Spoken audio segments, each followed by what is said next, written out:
warganya tolong dibantu, ini udah banjir, kali jebol di perumahan Grand Pamengkang, tolong bantuannya dong tim SAR, ini udah kanan kiri kali banjir, tolong diterusin ke grup masing-masing. Ini udah banyak yang masih di dalam rumah, tolong.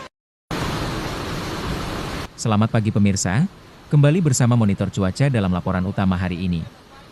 Mengawali pekan pertama di tahun 2026, kabar duka datang dari wilayah Cirebon, Jawa Barat.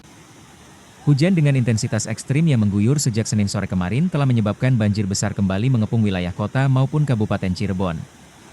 Bukan sekadar genangan biasa, air bah kali ini dilaporkan menerjang dengan sangat cepat, menjebol tanggul, merendam ratusan rumah, hingga melumpuhkan urat nadi transportasi nasional di jalur Pantura. Berdasarkan data terbaru yang kami himpun dari Badan Penanggulangan Bencana Daerah atau BPBD, ribuan warga kini terdampak dan beberapa titik pemukiman masih terisolasi oleh tingginya debit air. Lantas, apa yang sebenarnya terjadi? Mengapa sistem drainase dan normalisasi sungai yang telah direncanakan seolah tak kuasa menahan laju air? Selama 9 menit ke depan, kami akan membedah kondisi terkini dari lapangan, mendengarkan kesaksian warga, hingga menilik langkah mitigasi yang diambil pemerintah setempat. Banjir terbesar. Gede nemen banjire. Arep munggah. 30 cm maning. 30 cm arep munggah ke. Banjire. Masya Allah, luar biasa. Karo kang dingin gede kian. Wah, karo kang dingin gede kian. Go. Arep munggah. Masya Allah, luar biasa. Kok arep munggah kok titik maning kok. Senin, 5 Januari 2026. Jarum jam menunjukkan pukul 16 WIB ketika langit di atas Cirebon berubah gelap pekat. Hujan turun dengan intensitas yang tidak biasa. Dalam hitungan kurang dari 1 jam, air mulai meluap dari saluran-saluran drainase yang tak lagi sanggup menampung debit air yang masif. Salah satu wilayah terdampak paling parah adalah perumahan Grand Pamengkang di Kecamatan Mundu, Kabupaten Cirebon. Di sini, banjir datang bukan merayap, melainkan menerjang. Sebuah tanggul sungai dilaporkan jebol akibat tak kuat menahan derasnya arus kiriman. Faiz, salah seorang warga setempat, menggambarkan situasi saat itu sebagai kepanikan luar biasa. Air masuk ke dalam rumah hanya dalam hitungan menit setelah tanggul terdengar berdentum keras. Di beberapa blok, ketinggian air mencapai lebih dari 1 meter, memaksa warga meninggalkan harta benda mereka untuk menyelamatkan diri ke lantai 2 atau tempat yang lebih tinggi. Tak hanya di Mundu, di pusat kota Cirebon, sejumlah titik vital juga lumpuh. Jalan Ciremai Raya di depan Rumah Sakit Putra Bahagia dan Jalan Terusan Pemuda berubah menjadi sungai coklat yang memutus akses mobilitas warga. Pantauan CCTV dari Bali Tower memperlihatkan kendaraan roda 2 yang mencoba menerobos genangan akhirnya mogok, menciptakan antrean panjang yang tak terelakkan.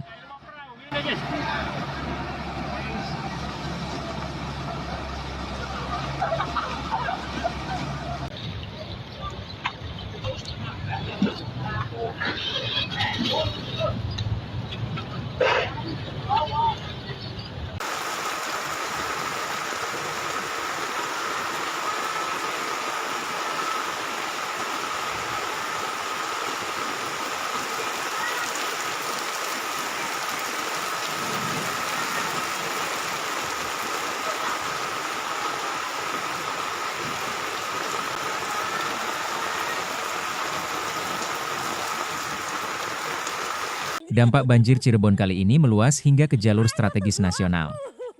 Jalur Pantura yang menghubungkan Jawa Tengah menuju Jakarta dilaporkan terendam di beberapa titik kunci, terutama di wilayah Kalijaga. Hingga Senin malam, genangan air setinggi 30 hingga 50 cm menutupi badan jalan utama. Akibatnya, arus lalu lintas dari arah Jawa Tengah menuju Jakarta tersendat total. Truk-truk logistik terpaksa berhenti di bahu jalan, sementara para pengendara sepeda motor harus dievakuasi oleh petugas gabungan karena tingginya risiko terseret arus. Bagi kota yang mengandalkan sektor jasa dan perdagangan, banjir ini adalah pukulan telak. Pusat perbelanjaan di kawasan jalan utama sepi pengunjung, dan aktivitas distribusi barang terganggu. Kerugian ekonomi diprediksi mencapai angka yang signifikan mengingat Cirebon merupakan pintu gerbang ekonomi utama di Jawa Barat bagian timur. Banjir terlalu tinggi. Anu Bang, sing anu iki sing apa kalunya jebol. Iya. Mau bisa semen aja. Dia. Akses jalur Banjar. Cirebon. Data dari BPBD Kabupaten Cirebon menunjukkan bahwa setidaknya 31 kecamatan di wilayah ini masuk dalam kategori rawan banjir. Ada beberapa faktor krusial yang saling berkelindan. Pertama, fenomena banjir kiriman. Cirebon secara geografis berada di wilayah hilir. Ketika hujan deras mengguyur wilayah hulu seperti Kuningan dan lereng Gunung Ciremai, air akan mengalir deras menuju sungai-sungai besar seperti Sungai Ciberes dan Sungai Kalipacit. Namun, alam bukan satu-satunya faktor. Sedimentasi atau pendangkalan sungai menjadi persoalan klasik yang belum tuntas. Ditambah lagi dengan perubahan alur sungai dan penyempitan badan sungai akibat alih fungsi lahan menjadi pemukiman. Wakil Bupati Cirebon, Agus Kurniawan Budiman, dalam peninjauan lapangannya menyebutkan bahwa sedimentasi yang parah membuat kapasitas tampung sungai berkurang drastis. Pemerintah daerah kini tengah berupaya melakukan koordinasi intensif dengan Balai Besar Wilayah Sungai atau BBWS untuk melakukan normalisasi skala besar. Namun, tantangannya tetap pada kecepatan eksekusi dibandingkan dengan frekuensi hujan ekstrim yang semakin meningkat akibat perubahan iklim.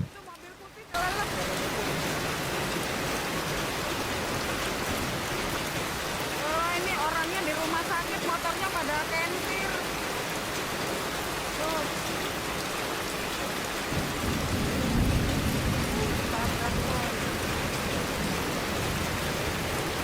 Menanggapi kondisi darurat ini, Bupati Cirebon, Imron Rosyadi, menegaskan bahwa penanganan jangka pendek difokuskan pada evakuasi dan pemenuhan kebutuhan logistik di posko-posko pengungsian. Petugas BPBD bersama TNI dan Polri disiagakan 24 jam untuk memantau titik-titik rawan, terutama di wilayah Walet, Mundu, dan Gunung Jati yang sering mengalami banjir berulang. Namun, masyarakat diminta untuk tidak lengah.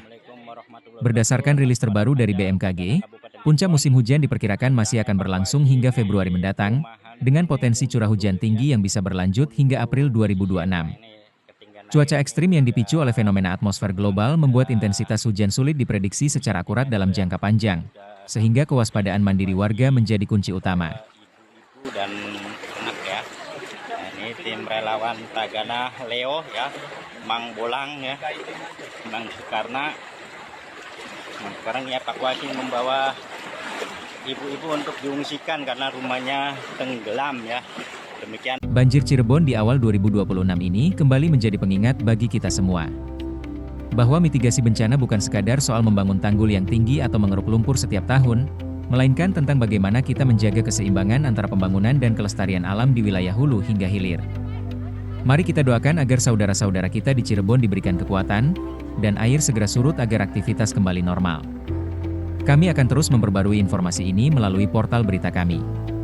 Monitor Cuaca, mewakili seluruh tim yang bertugas, mengucapkan terima kasih atas perhatian Anda. Tetap aman, tetap waspada, dan jaga keselamatan Anda serta keluarga. Sampai jumpa dalam laporan berikutnya.